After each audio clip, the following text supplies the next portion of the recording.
is the Joe Mullins Show, celebrating the best place in the world to live, shop, work, and play. And now, your host, Joe Mullins.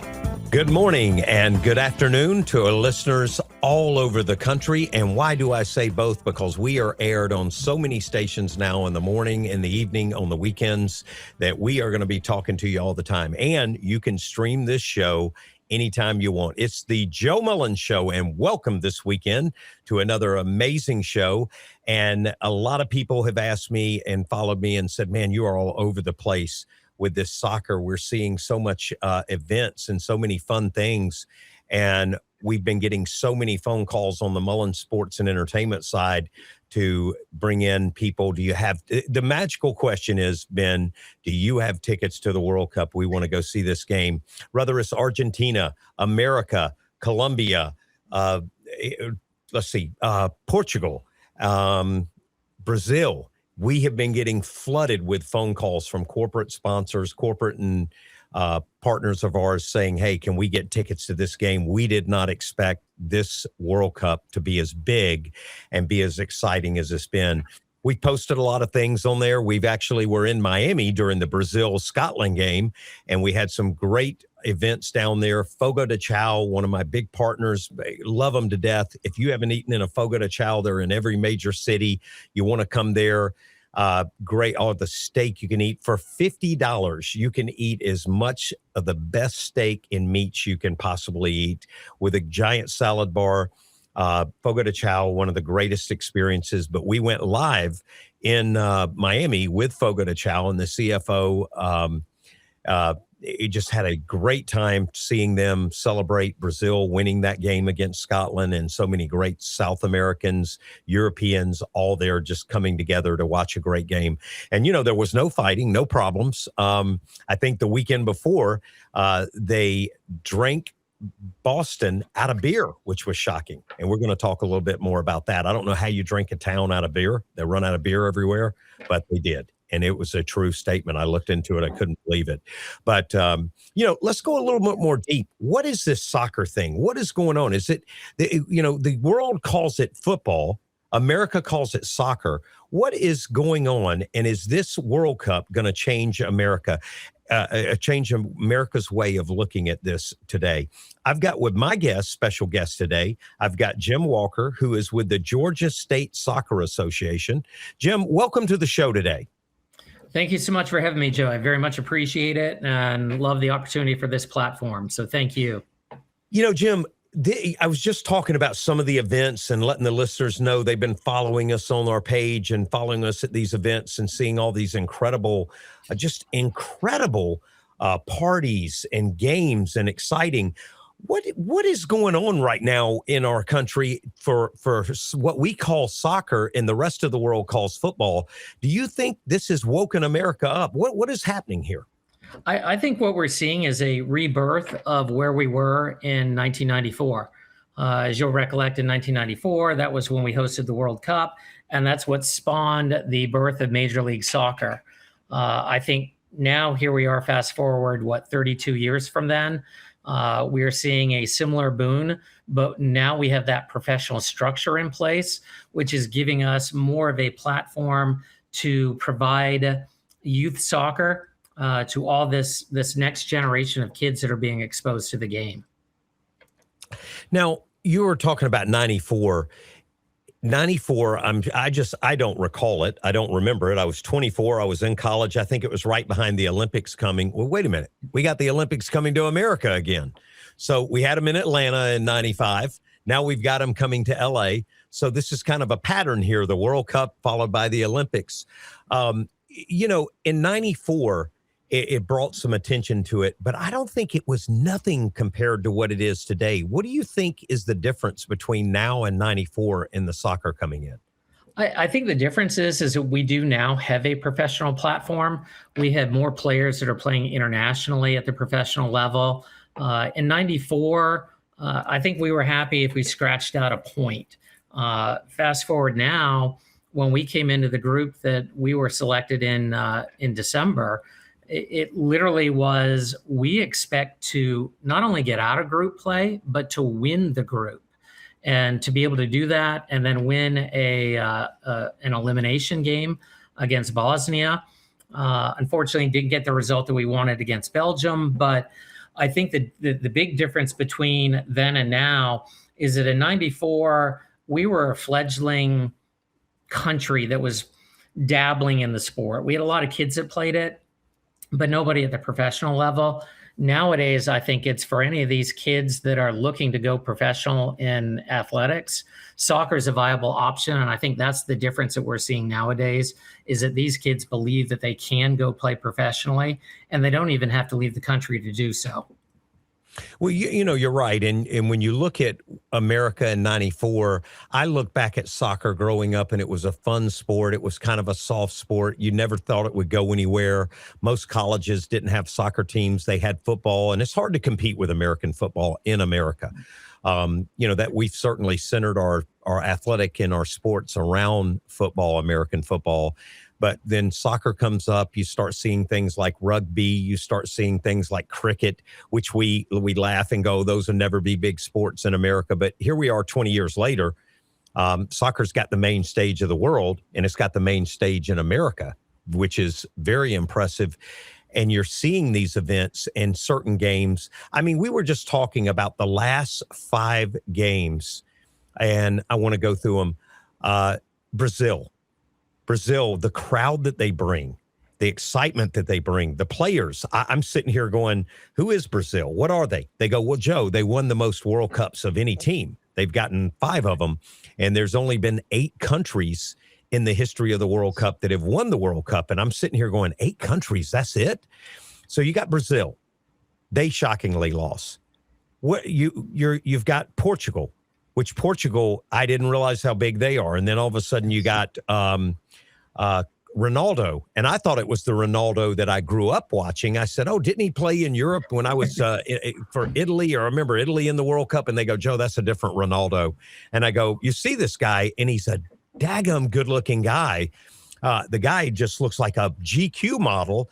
And yet he's one of the greatest soccer players. And you're going, how can people not like this? And women love it. Women were like, oh, we just want to watch it because we love watching him. Then you have a country that Mexico, they lose in Mexico, which was shocking. They were supposed to win it. Then you've got a country, let's talk about America. You were at the American game. Americans were supposed to win it. They lost. What are your thoughts of teams like this and the excitement of the games? Is it helping it or is it hurting it as far as the sport? I think it's exciting. I think a lot of it, I compare it to March Madness, where it's everybody pulls for that 15 seed to beat the 2. This year with the expanded format with the World Cup, moving from 32 teams to 48, you've got more teams that have the ability to participate. Cabo Verde, I mean, they had Argentina stressing just a handful of days ago. Taking them to a 3-2 victory for Argentina in extra time. You've got Cabo Verde also drawing with Spain in the opening match in Atlanta, 0-0. I think one of the most exciting games that I've seen has been Haiti. When Haiti played their 3rd round, a meaningless game, they were eliminated playing Morocco, and they scored their first goal ever in the World Cup when we were there. And hearing the crowd just go crazy over finally having that experience, I think it's great for all the participating countries. It's great for those countries that are not participating currently, because it gives them the hope that 4 years from now, Haiti, Cabo Verde, that might be them. Whoever that may be them playing in it. And while it's tough to see some of the blue bloods like Germany go out early, Mexico losing a heartbreaker to England, Brazil, I think it's a great opportunity for us to be able to see some of these other countries. And yet, even the ones that we still have remaining, they're blue bloods. You're looking at France, England's still in the mix. And yet, Spain, another great one. I mean, you were in America. You were in Seattle when America played, and it was a very disturbing and heartbreaking loss. It was kind of typical of those other teams we're mentioning. Colombia also lost at the last few, and it's like the teams didn't show up. You were out there. and you saw it. And I want to talk about this other one in just a minute. Let's not mention it. Let's talk about it in just a minute. The one from a few days ago that just went the opposite.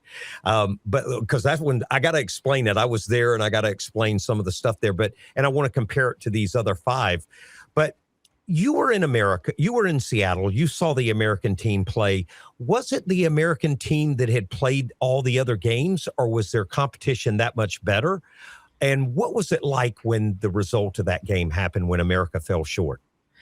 I think ultimately the pregame, it was incredible. The environment, the atmosphere. We came out a little bit flat.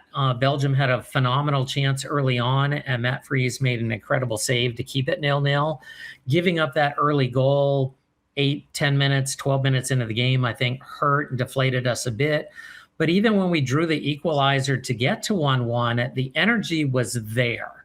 I think the difference that we saw was, unfortunately, we came out as a team a bit flat. It wasn't a player or two. I think in large part, and I don't know that there's anyone on the men's national team that would disagree, we didn't have our best showing. And that's unfortunate, because I would say in the last 6-8 weeks, we've played Belgium, Portugal, Senegal, Germany, Paraguay, Australia, Turkey, Bosnia, and then Belgium again. That's been the run of games. And I would say it is steadfastly, throw Turkey out because that was a meaningless game for both us and them. But from that run 6-7 weeks ago up until the Belgium game this past Monday, we were on a trajectory that was marked improvement from game to game. And unfortunately, we fell flat on Monday. I think the fans that were there appreciated the effort, and I think they look at it as an opportunity to move forward, that we've brought a lot of great attention to the game, and I think we're only going to get better, whether that's with Pochettino as the coach, who the players will be 4 years down the road from now, the opportunities that we have right now with the U.S. Club World Cup last summer. And then we've got the women coming, the Women's World Cup next year. And then in 4 years, we're hosting the Women's World Cup. We have the Cerebral Palsy World Cup coming to Atlanta. So we've got a lot of really marquee soccer events that are coming that are going to take the platform that we have right now and the excitement and energy. And I think it's going to exponentially increase as we move forward and get closer to that 2031 Women's World Cup.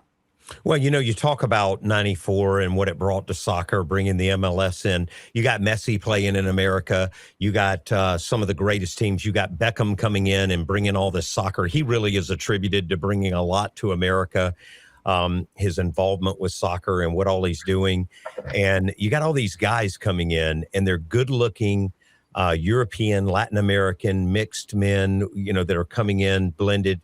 The sport, you look up and go, I don't think I could get a better sport. You got an athlete that looks like Brad Pitt or Tom Cruise or, what is his name? George Clooney. You got these athletes that look as good as them, not our typical football players where they look like monsters. So you've got something good and something good for businesses to market to. So it's taking off. Let's talk about that game that I wasn't going to talk about. Let's talk about, we had 5 teams play. We had 5 games where you sat within the last few minutes and you scratched your head and you said, it's over. There's no way they can score. From what I'm looking at soccer, what I've learned, you can't score 3 goals in 10 minutes. They're 3 down. It's over. And it was over. It was done. All of a sudden, play the tape forward Tuesday night or Tuesday afternoon in Atlanta. Argentina takes on, oh my God, I don't even know who they played. Who did they play, Jim? Argentina, that was the 3-2 game against. Oh God, who did they play? Yeah, Egypt. Yes, Egypt. that's right. That's right. So Argentina plays Egypt. Egypt is up. They come out, all of a sudden score 2 goals. It's 2-0. It's clock's ticking down. It's less than 12 minutes to go. And I'm sitting there going, oh my God, the biggest team in the biggest player in Major League Soccer and in football, world football or soccer, is now about to lose. we're going to get a boring semifinals and boring championship round. The World Cup's over if they lose. All of a sudden, 10 minutes to go, Messi comes up and shows why he's called one of the greatest players. He scores a goal. You get a little excited. You go, still, there's no way they got to score 2 more. Wind the tape forward. Argentina wins 3-2. In 10 to 11 minutes, they've scored 3 goals. Messi's played like Tom Brady, the GOAT. And all of a sudden, I'm sitting in the stadium, and I told you earlier, I had never heard the Dome, the Mercedes Dome, make that kind of noise. It was yearning and pain from the jumping and the screaming and the craziness that erupted in that game. That stadium was howling.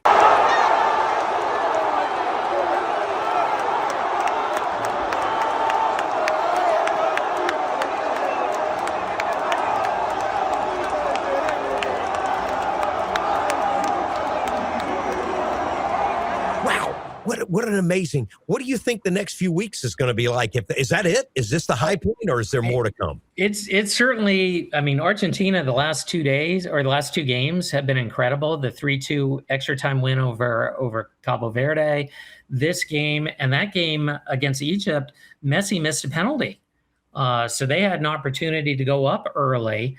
Now, in the soccer world, you'll hear all the time that 2-0 can be a dangerous lead, because 1 goal, 2-1, makes that other team think that they can come back.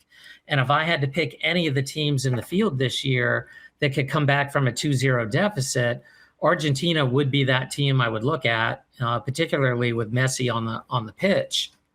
But with the time dwindling, even getting that first goal, it's still 2-1, and you got to get at least 1 more goal in the final 8-9 minutes to keep it alive. And then hopefully you get that 3rd goal in extra time to get not only 1, but 2, and then the game winner in regulation is absolutely incredible. Now, are we going to see that kind of excitement in the quarterfinals, the semifinals, and then the finals? Tough to tell. I mean, soccer gets that bad rap of, it's the most boring, most exciting 1-0 game I've ever seen.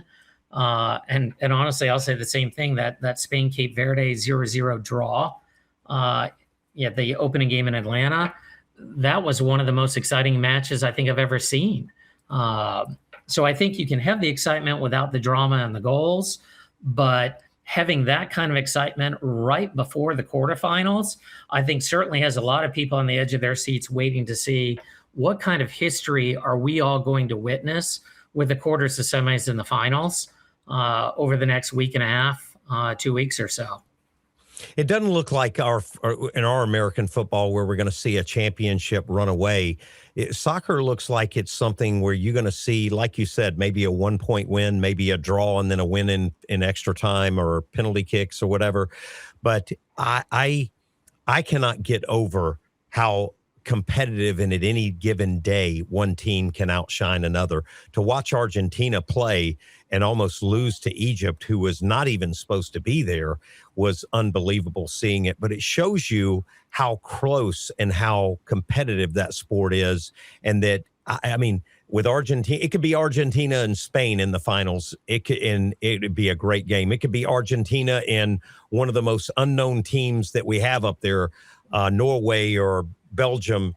And again, you're sitting there going, oh my God, Argentina just lost to them. This year looks like it's anyone's game to win, anyone's cup to win. Yes. And I would say, I mean, particularly with Argentina and Spain, and the fact that both of them played Cabo Verde, and Argentina has to eke out a 3-2 win. Spain ends up getting a 0-0 draw. And it's not because Cabo Verde packed the box. They didn't play 11 back and just play for the 0-0 draw. They nearly won that game against Spain late with a corner kick opportunity that Spain made the save. So that shows you how razor thin these teams are. But yet, that being said, we still do have a lot of the blue bloods that are there live at the quarterfinal stage, including teams like Morocco, who played France later today, that look like, maybe to the average person who doesn't follow soccer on a daily basis, in an outlier. Morocco is a powerhouse. They are a great squad. And it would not surprise me to see them maybe flip the tables on France. So I think there's that opportunity that anybody can win. Different playing styles can change the scope. But with that being said, I thought once Argentina got up a goal on Cabo Verde, that was going to be the end of it for Cabo Verde, and a 1-0 deficit is quickly going to be a 5-0 deficit, because it's going to force them to come out of their defensive shell and attack, exposing them to counterattacks. And suddenly now Messi runs wild and he's leaving the game with a hat trick. That didn't happen. Cabo Verde came out and said, we're going to score on you, and score they did. So I think we're poised for a very exciting quarterfinal, semifinal, and hopefully another exciting finals as well. Well, it's very exciting to see, and it's very exciting to see where soccer, American soccer, and the world football will go from here and after the World Cup. And you can see this is one of the most amazing things. They come up here, they select what they need, and this group is keeping them together and organized. Well, look at this. It's amazing seeing the excitement here that Bank of America is creating and doing.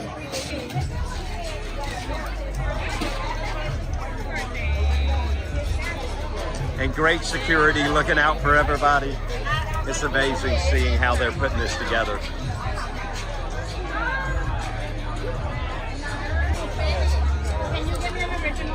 And just that quick, she has put together a bracelet that's probably sought after more than some of the most famous jewelry. People looking for this. It's pretty neat seeing this, and it's amazing seeing how quick they do it. And you can see this is the remarkable band that they do. It's unbelievable seeing this and some of the excitement. And these guys just love this. They're putting them together all day long. They love it. Catch smiles on their face. This is true Southern hospitality, and this is why we are showing the world why Atlanta is one of the greatest places. But you can't beat it. Bank of America, thank you. Thank you for what you're doing here in this community and showing the world what our country really is. How can people get involved with organizations like yours? How can we get our kids into a sport like this? Because watching this World Cup, you're seeing some of the greatest athletes. I don't think soccer's boring anymore. When I see these guys running up and down the field, I realize football players couldn't do that. American sports, we don't run like that. We don't go that crazy. How can you get the kids involved in something like this, and how can you get involved with your organization? I would say reach out to your local state association. I know we're broadcast nationally. There are 54 state associations across the U.S. I'm Georgia Soccer. You can find me at georgiasoccer.org. I'm the executive director. We have approximately 85 youth and adult clubs across the state. So it's easy to find us. Go to the website. We can direct you to the local club. But more than that, we need coaches, we need fields, we need infrastructure, we need dollars to buy new fields, build new fields, replace nets, goals. We need referees. We need team managers. There's an assortment of ways for people to get involved in the game at whatever level you're at. You know, I might be too old to be playing nowadays, but that doesn't mean I can't coach, or I can referee, maybe not the top flight level, but I can referee games. I can help facilitate, locations for play, be involved in politics, help us find areas and resources. If your local community doesn't have a local soccer organization, reach out to your state association and see what they can do. Here in Florida, we've got Ryan. I know that's your base right now, Joe. Ryan's the new executive director here in Florida. He's a great person to reach out to say, hey, we don't have a team here. How do I get a team? How do I get a club? What do I need to do? Lean on those resources. And if you can't find them, anybody could reach out to me anywhere in the country, and I guarantee you I can put you in touch with whomever they need to be in touch with to get involved in the game. Jim, I want to thank you for joining us today, and I want to encourage our listeners to reach out to any of your state soccer associations. Also, the watch parties you guys have are amazing. They're a lot of fun, bringing the unity together, keeping kids off the street, giving kids a great lifestyle to be able to live healthy, run, and enjoy a competitive sport. It's just phenomenal to see organizations and seeing the sport grow as much as it has. I would totally agree, Joe. And I certainly appreciate so much for being given the opportunity to be on the show so that we can continue to grow the game, get more kids playing, and hopefully, Spain, Portugal, and Morocco 4 years from now, we're not exiting at the same stage we exited this time. We're going to go a bit further in 4 years. Well, and we'll see some of these kids that are listening today, the parents that are listening today at those games, rooting their kids on for the American team to win the World Cup. That's what's exciting, thinking about the future and what kid may be listening, what new Messi may be listening, the next Messi listening today that's about to break out. That's what's so exciting and great to see. Jim, thank you for joining us today. I know you got a busy schedule. We got a lot of games ahead. Real quick, the last thing I want to ask you, who's your prediction to win the World Cup? I'm gonna go with what my older son has been writing programming on, studying the World Cup, and his programming says Spain is our winner, and so I'm gonna stick with Spain as my prediction. Spain's a great pick. They were one of the powerhouses coming in. That first game with Cabo Verde, they got backed off a little bit in the rankings. But I think you're certainly right. France, Spain, Argentina, you can't go wrong with one of those choices. I'm personally going to go with Messi again. He's made me a believer after sitting in there. I think the man's ordained. I don't know what the heck it is to watch him and be able to pull it off and play and how calm he stays in the clutch. That's what reminds me of Tom Brady. It's like when you and I know this, when Atlanta went in with a 30-point lead in the Super Bowl and everybody counted New England out.